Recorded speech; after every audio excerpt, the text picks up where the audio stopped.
Good afternoon, everyone. Welcome to the 9th annual Harrisburg Book Festival hosted by the Midtown Scholar Bookstore.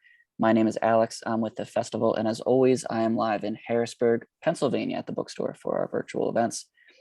First, just a huge thank you to all of our viewers, attendees, customers, and everyone who came out and supported the book festival this weekend.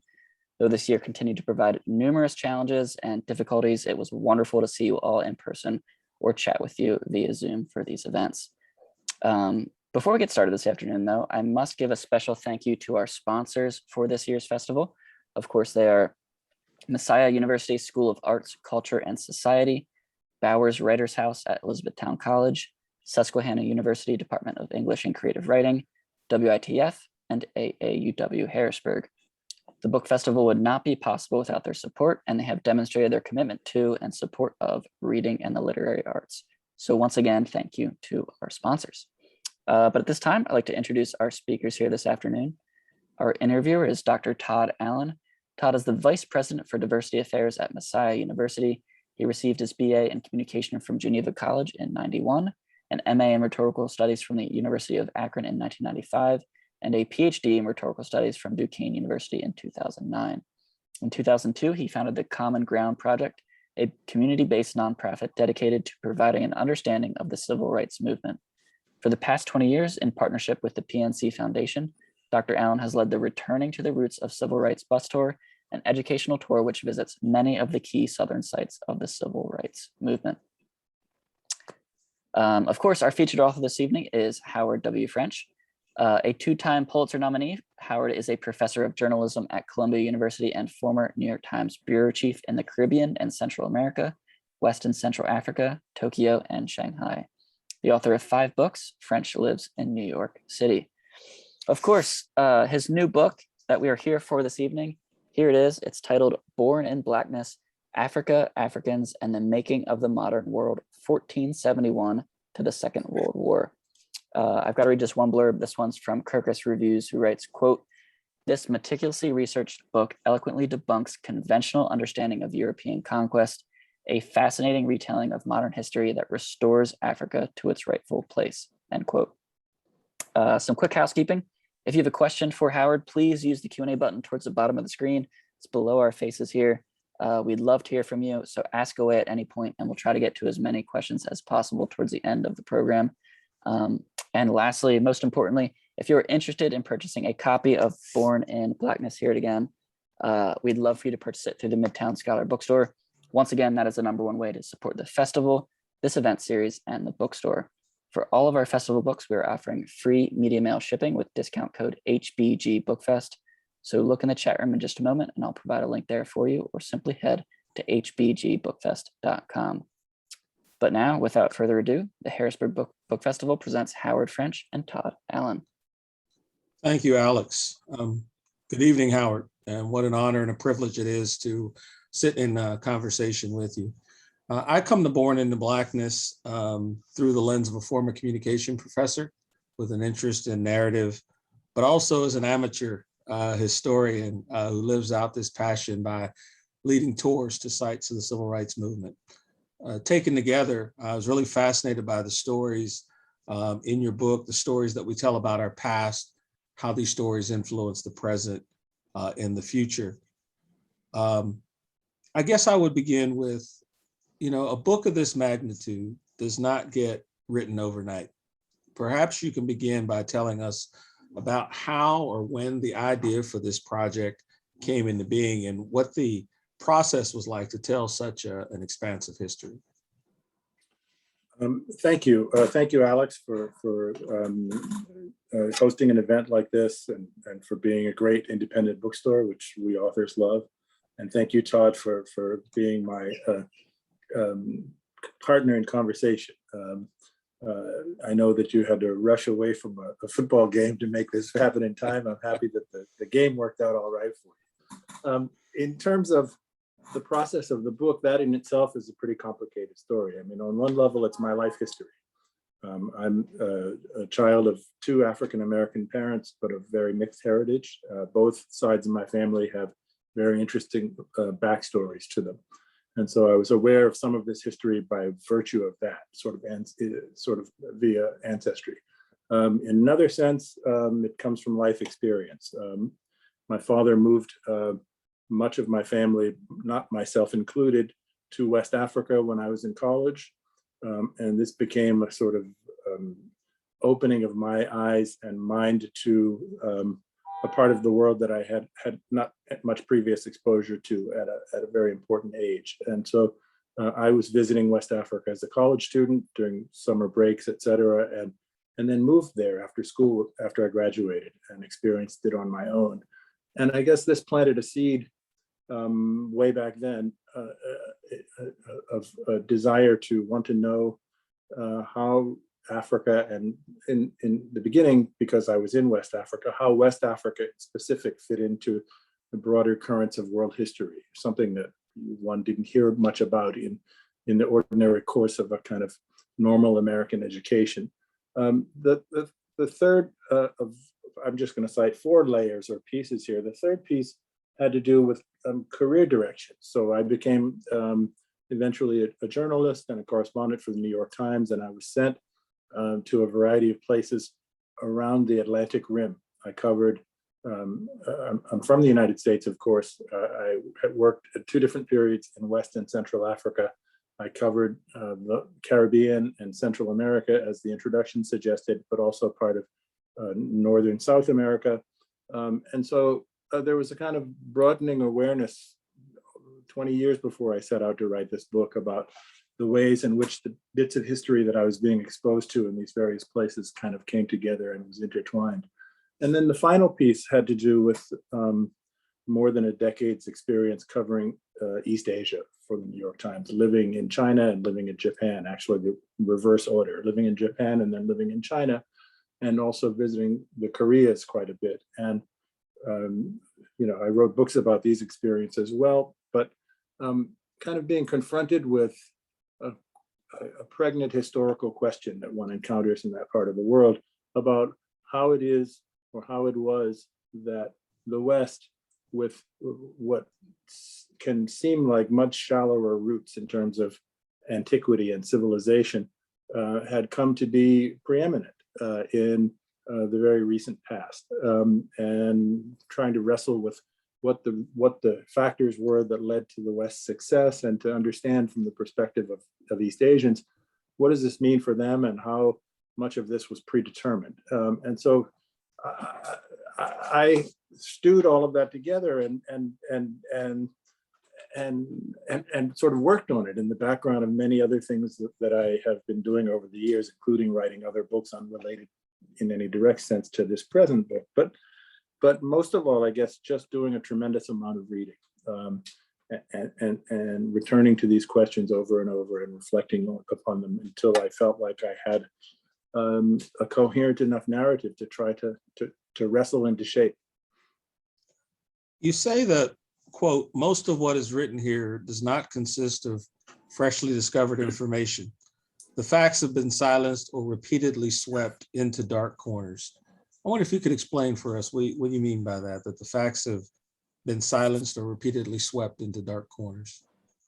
Well, I wrote an op-ed piece in today's Los Angeles Times, for example, talking about Haitian history and the debt that the United States owes in terms of its wealth and power, as well as its continental dimensions, to the success of the Haitian Revolution, and to in fact, Africans, because most of the people who fought in the Haitian Revolution were born in Africa. They were not born in Haiti. The death rate from producing sugar in Haiti the attrition rate was so high that slaves were dead between 3 and 5 years after arriving on plantations. And so the people who rose up to overthrow French rule and then fought back Spanish and British attempts to return them to slavery were indeed Africans. These are facts that if one scratches around a fair amount, one can find. However, they're facts which are not really emphasized in either our mainstream teaching of history, nor even in most of our historical scholarship. And so I'm not claiming in most cases to have actually discovered much of anything. This might seem like a strange claim for somebody writing a history book to make. I think it makes the story that I'm telling even that much more striking. The fact that things like, for example, the expansion of the United States through the Louisiana Purchase, which came about because of the Haitian Revolution, added all or part of 15 states to the United States and made possible this country's ascension to becoming a cotton superpower. Cotton, I used the analogy in my book, in the 19th century was like oil in the mid-20th century to the Middle East. This is the product that drove American growth and expansion. It was the only thing actually that the rest of the world looked to with great attention that it wanted from the United States. It was the essential ingredient for the Industrial Revolution in England. Without it, there would have been no textile industry of any similar dimension at that time in Britain. So all of these things are known, but nobody seems to know them. And my book is kind of shot through with things like this. There are degrees of obscurity, but most of these things, for a variety of reasons, simply have never been given much attention in terms of either mainstream focus or even, with some exceptions, but for the most part, scholarly attention. Well, picking up on that theme for a moment, you quote Zora Neale Hurston, quote, "All these words from the cellar, but not one word from the sold. The kings and the captains who move ships, but not one word from the cargo." What's a word from the cargo that you hope to convey in this book? Thank you for reading that quote, Todd. The tragedy of that quote is, with few exceptions, we don't have words from the cargo. We don't have the actual spoken words from the cargo. We have, in limited instances, some written records left by the cargo. One of the things that I am particularly excited about in terms of what I was able to do in this book is to convey the complex diplomatic history of a kingdom in Central Africa called Congo, spelled with a K, which wrestled for centuries with European powers through the most elaborate and sophisticated diplomacy and sets of alliances to ward off the slave trade and to prevent itself from being totally subsumed by the supply of labor to the so-called New World. And so the Kingdom of Congo is one of the rare instances where we have voluminous, preserved written records of how Africans were understanding the events of those days and felt about them and what they had to say, and the genius that they employed to try to somehow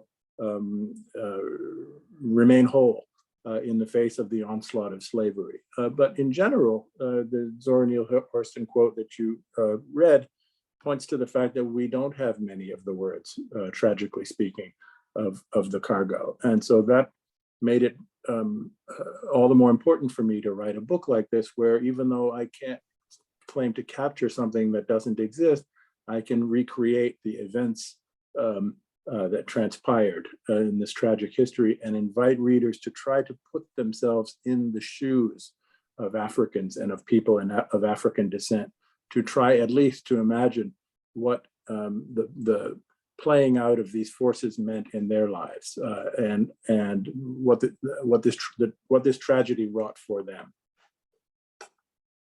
Thinking about the title of your book for a moment, Born in Blackness.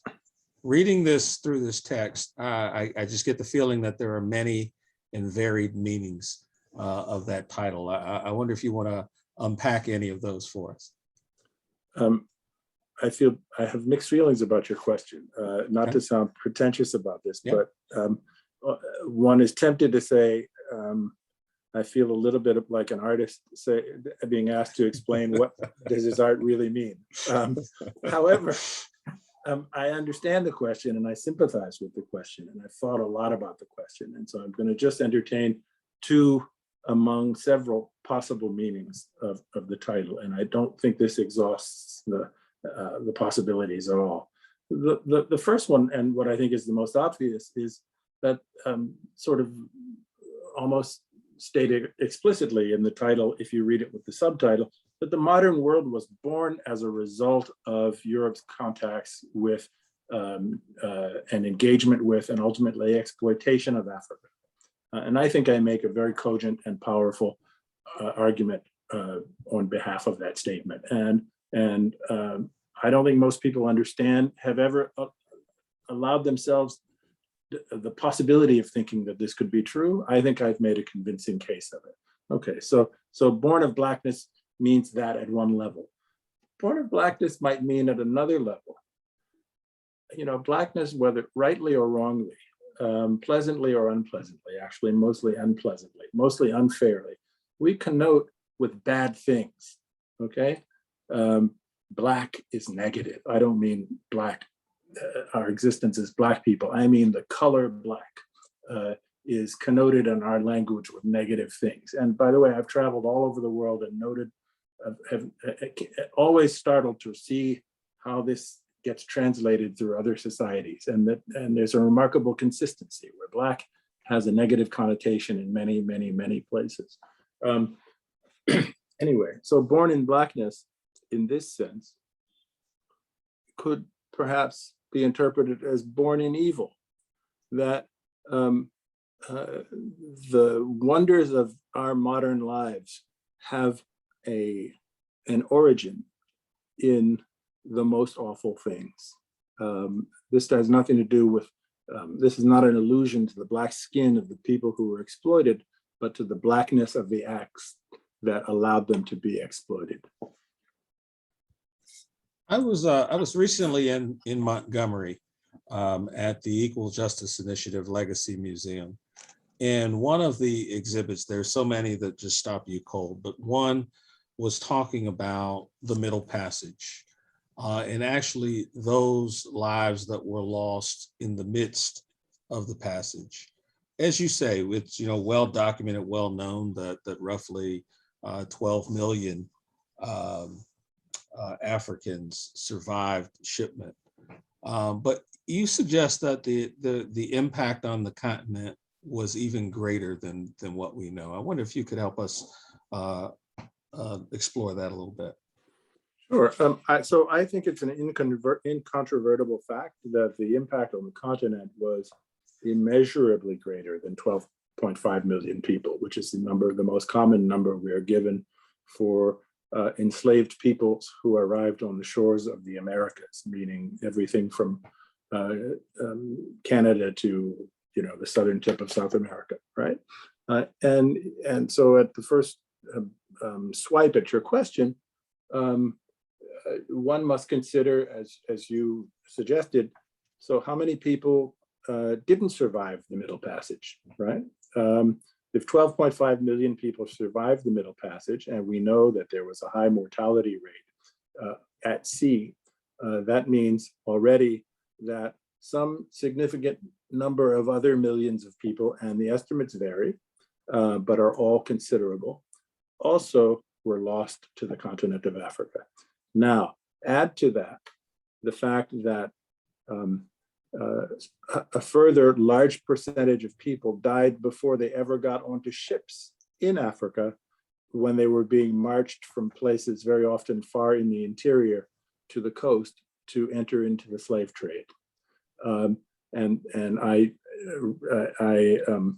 cite some of the numbers or estimates for that kind of death toll also in the book. And so this is another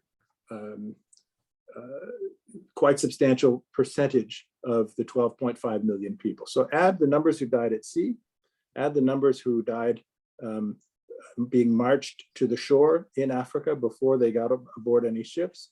Already you can imagine a number that is in the realm of 20 million people, 25 million people, depending on the estimate. Add to that, and we're not, so far I've just been concerned with death toll. Add to that the impact that the African slave trade had on societies throughout the slave trading zone, encouraging warfare between African societies, political disintegration, economic disarray, predation of all sorts, and loss of living standards and health. And one can surmise yet another layer of devastation. The final piece of my answer to you is that the best estimate that I have been able to find of the African total population in the peak era of the slave trade was about 100 million people. So let's imagine that during the slave trade, just for discussion's sake, 25 million people were lost to the slave trade from a continent that had 100 million people in it. Then we're dealing with the most colossal, catastrophic disaster that you can imagine. Slavery is one of those topics that people don't like to talk about and try to avoid or try to soften. One of the ways I've heard people do that is they say, well, Africans are complicit in the slave trade. So, you can't blame other countries, other nations. Africans are complicit. How would you respond to someone who makes that case? It is true that Africans were complicit. There's no point in denying that. No effort is made to deny or to minimize that in my book, and I go into some lengths in trying to explain how the dynamics of the slave trade played themselves out in the African milieu during the centuries of the Atlantic slave trade. I guess the first thing I would say to you is that what was new about slavery in this era across the Atlantic, operated by Europeans, taking people from Africa for sale into the Americas to work in bondage, was the nature of the bondage. These were chattel slaves.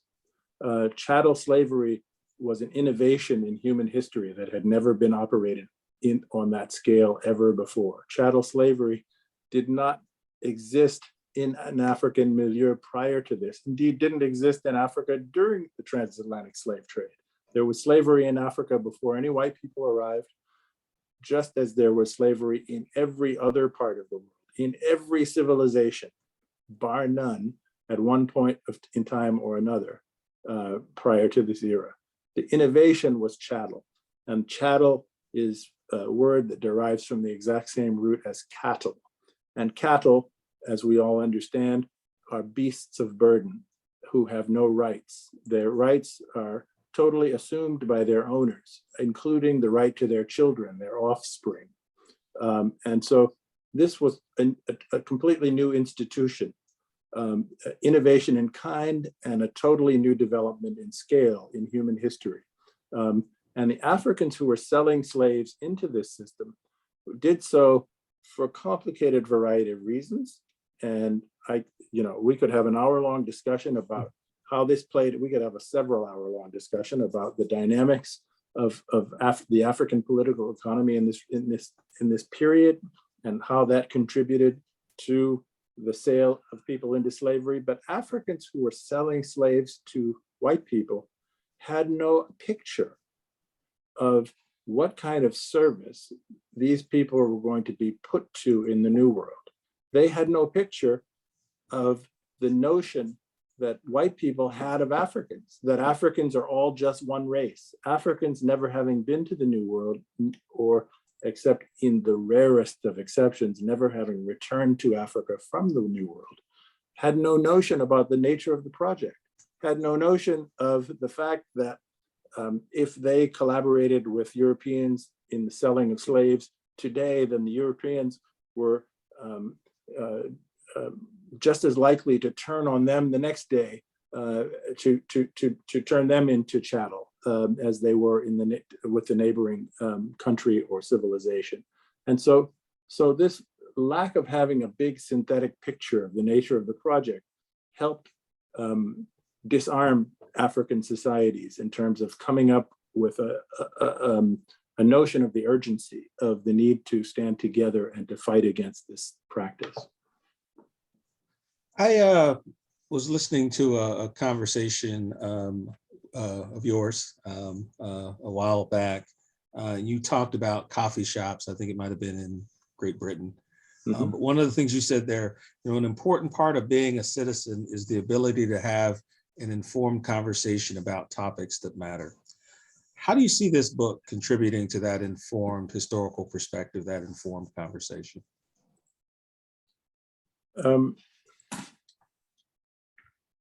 Well, so I guess the most efficient and direct way to answer your question is that this book is really an attempt to reassess a very large slice of history. It's pretty much a 600-year period of history in which I think, for which I think the role, the centrality of Africa and of Africans has been pushed to the corners, if not completely obliterated. And to make people understand that at each stage of this history, from its very beginnings in the early 14th century, Africa was an extraordinarily central and important part in world history, insofar as the Atlantic was concerned originally, and then more broadly beyond the Atlantic world.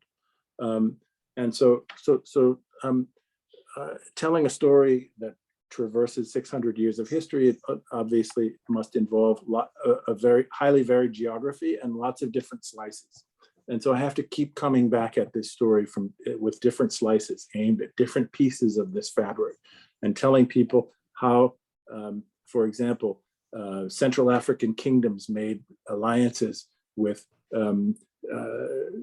European kingdoms or emerging polities in Europe like the Netherlands to fight against the Catholic rulers of Iberia, or how Haitian slaves' victory, which we discussed at the outset, allowed or forced Napoleon in defeat to cede all of his North American holdings, or how in the 1300s, the visit of a Malian king to Mecca and to Cairo with untold amounts of gold, 50 or 60 tons of gold on his person, which he doled out all along the way, had awakened Europe to the idea of African wealth and power and civilization, and and lit an obsession in the minds of Europeans to find a maritime route to connect with that wealth and to do business, to trade with Africa, long before the idea of any notions of mass slavery had arisen.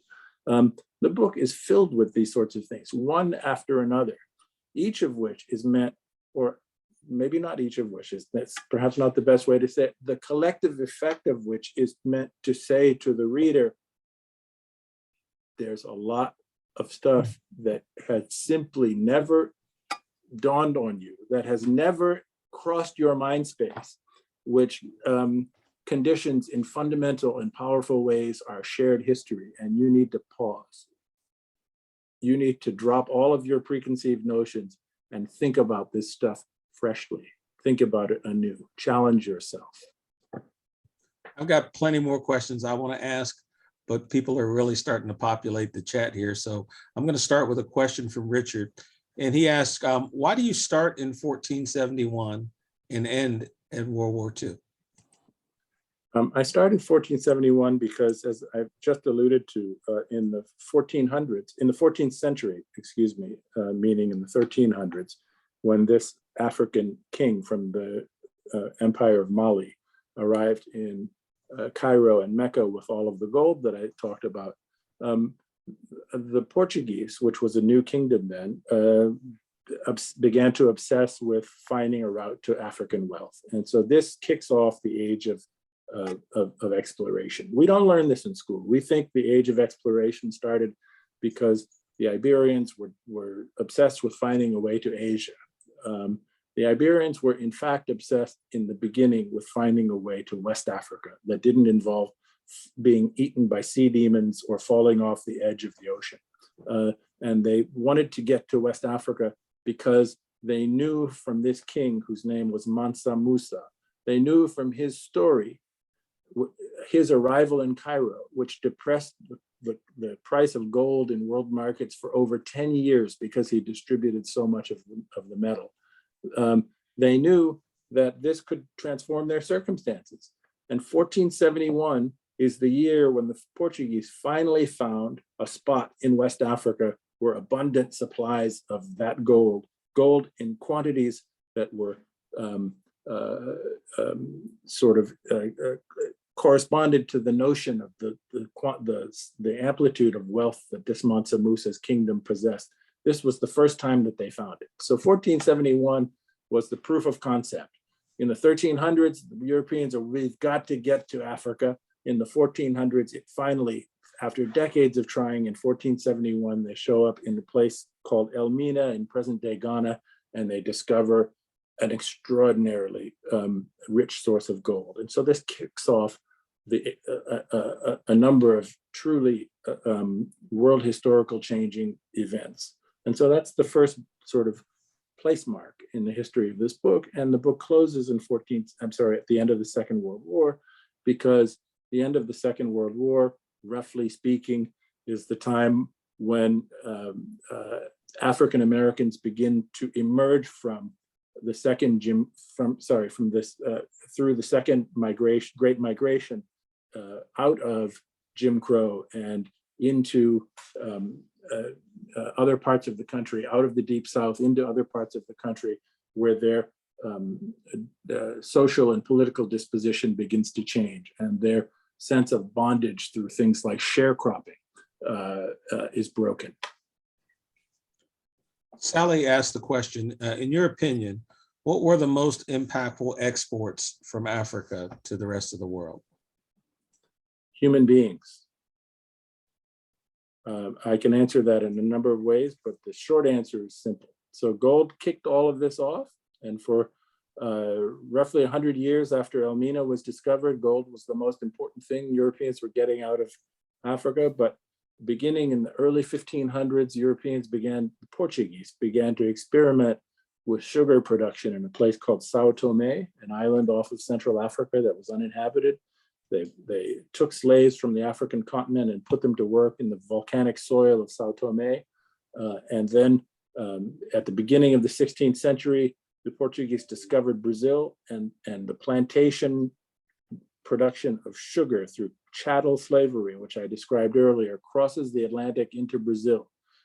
Brazil then becomes a place where sugar takes off, and the wealth derived by the Portuguese from the production of sugar by slaves in Brazilian soil becomes greater than any amount of gold or precious metals or tropical woods or any other kinds of goods that the Portuguese derived from taking over Brazil.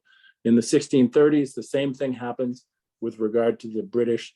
They were then not Britain yet, but in England, in Barbados. So the British took the Portuguese techniques that were put into place in Brazil and implemented them in Barbados. And by after just 3 decades of sugar production in Barbados, a place that I don't have the figure readily in my mind right now, but I think something like half the size of Long Island here in New York.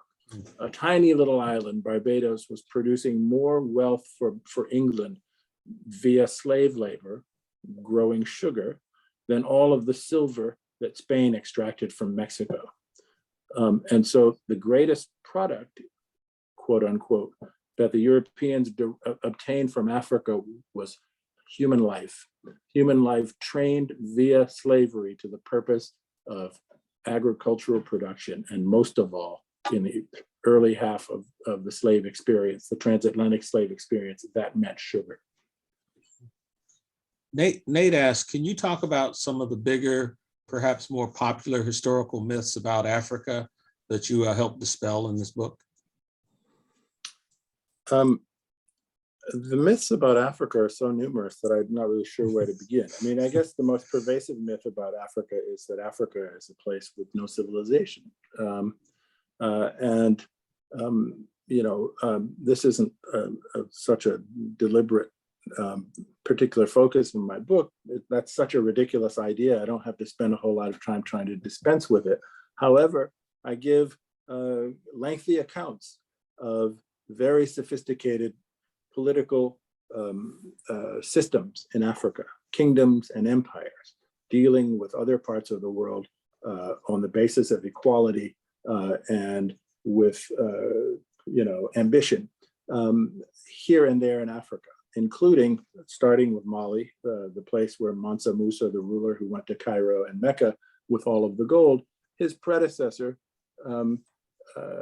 immediate predecessor, had apparently, we know from an account that Mansa Musa gave in Cairo, had attempted to launch missions to discover the equivalent of a new world himself. In other words, in the early 1300s, the Malian kingdom had created convoys of boats to try to cross the Atlantic to discover whether there was life in the far reaches of the ocean.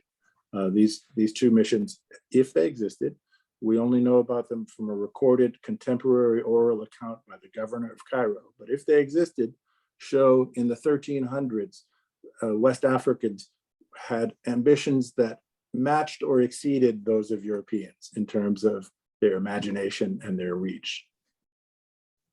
Tim asked, what was the most surprising piece of information you found during your research? I'm really not good with these kinds of questions. I'm sorry. And I don't mean to be impolite to Tim, who I'm sure has asked this in a sincere way.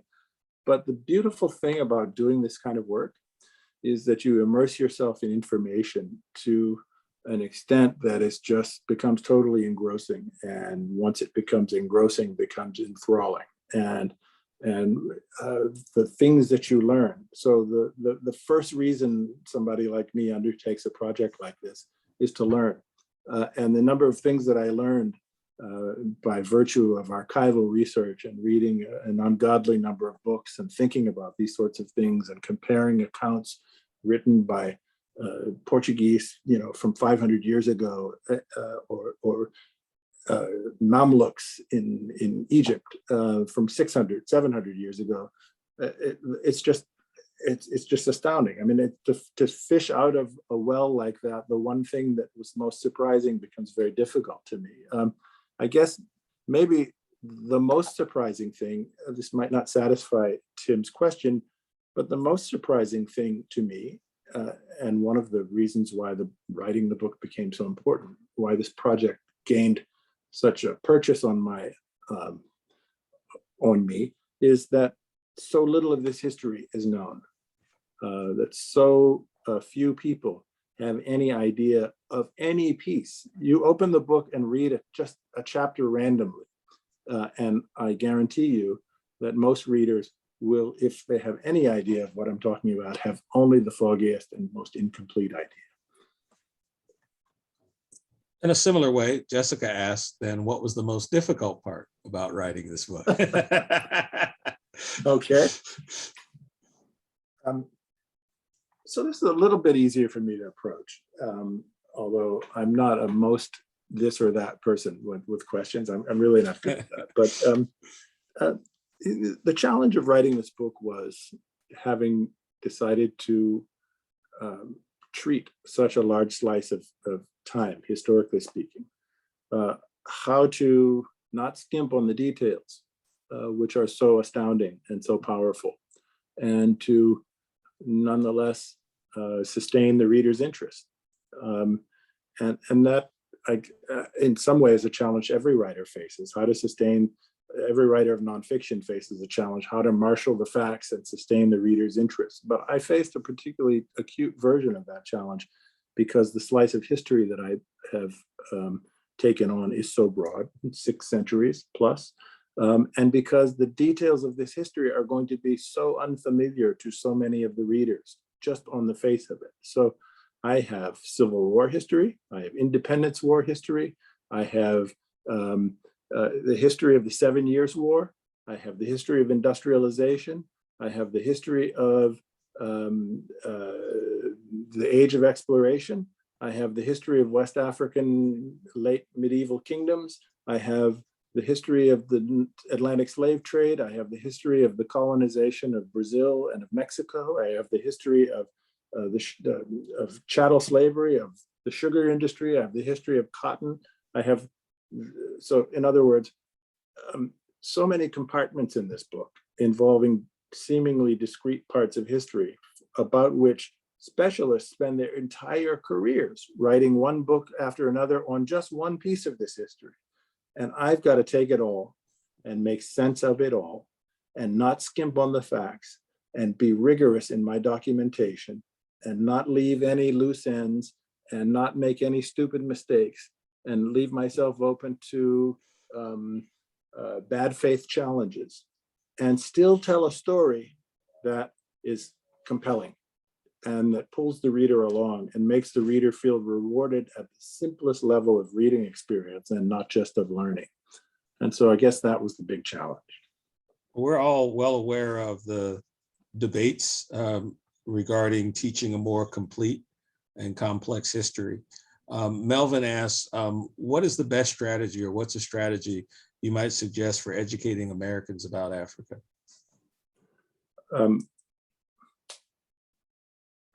Starting over from scratch. We learn almost nothing about Africa in school. I don't know, I went to school some decades ago, but I'm going to assume that what was true when I went to school still remains largely true today, that African history and Africa in general occupies a very small, a minuscule part of the learning experience. And I will take it one step further. I will say that through ways subtle and not so subtle, Americans over time, meaning over decades and indeed over centuries, have been taught to spurn Africa, to scorn Africa, to regard Africa as something to flee and something to seek to distance oneself from psychologically or otherwise. And so the taint that has permeated the name and image of Africa is so powerful, and the degree of misinformation or ignorance that has been propagated around the topic of Africa is so complete that the only way to really do service to this subject is to start over again. And what does that mean? That means finding African sources where one can for Africa's story. That's a really important thing that is scarcely done at all, even now. Another thing involves,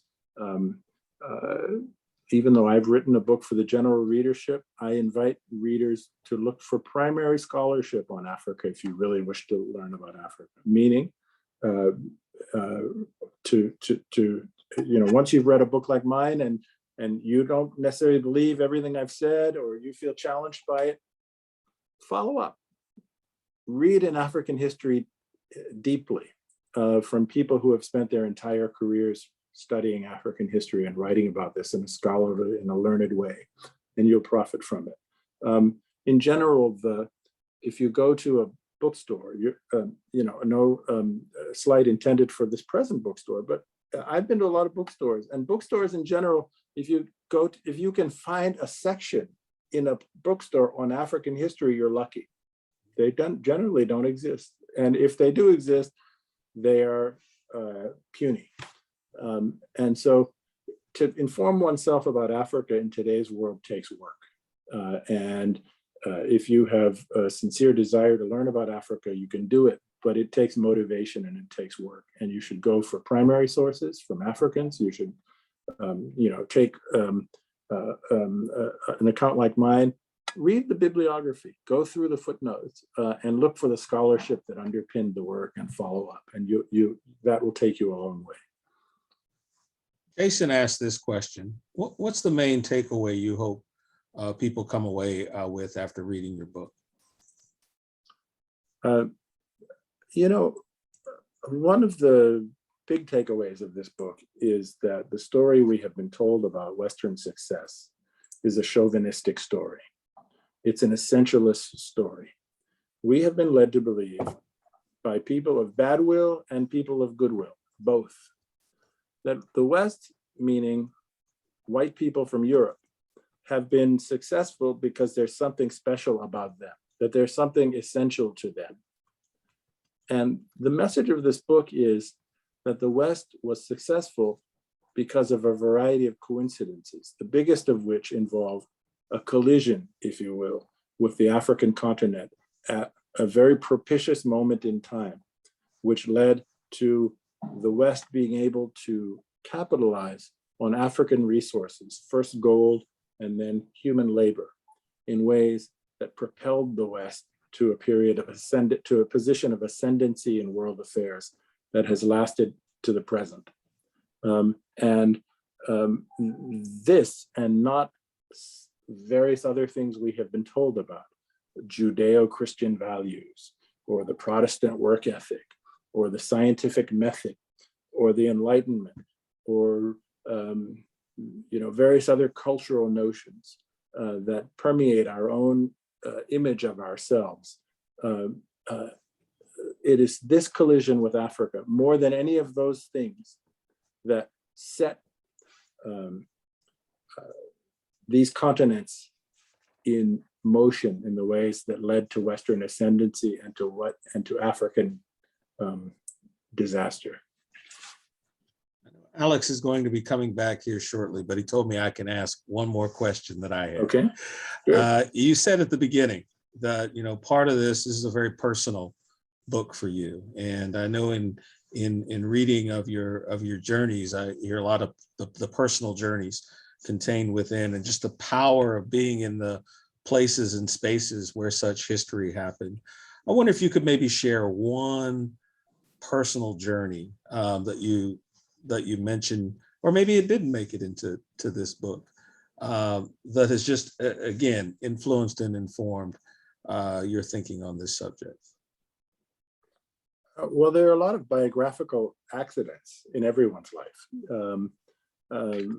We don't necessarily all pause to think about the power of accident, but there's biographical accidents in all of our backgrounds. And one of them in my background that led me in a way to do this book through a long kind of twisted path that no one could have understood or predicted at the outset was my family moving to West Africa, as I said as I was entering college, and then me moving to West Africa after I finished school, and eventually marrying a woman from the very part of West Africa, meaning Western Ghana, where the thing that I described in 1471, the discovery by the Portuguese of these immense supplies of gold, took place.